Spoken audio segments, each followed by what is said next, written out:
skupnostna družba. Hočemo več sodelovanja in manj tekmovanja. Nočemo brutalnega liberalnega kapitalizma, ki za seboj pušča trupla, nezaposlene, revne in obubožane.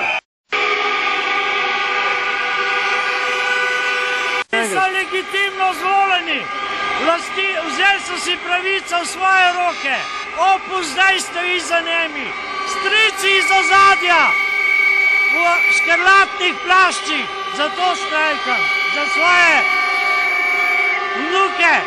Za obstoj. Kaj točno, katere so vaše težave?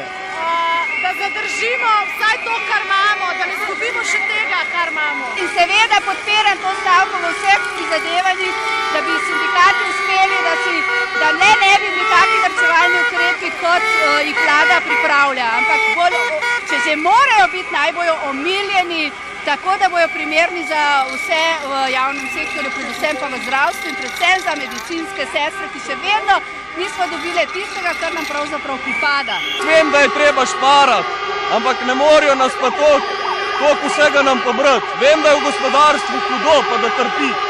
Ampak mi, policisti, smo se že dolg časa vsemu odrekali, oziroma velikim stvarem. In to zdaj, kar hoče narediti, bomo pa reveži, no. Dovolj nam je žalitev, dovolj nam je poniževanja.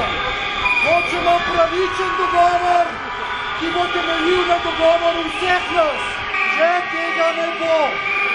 Bo država sprožila konflikt z nami, kajti mi bomo branili tisto, kar našo družbo dela človeško. Pozivam vlado, naj se z nami dogovori za pravične rešitve, ki ne bodo enostranske in naj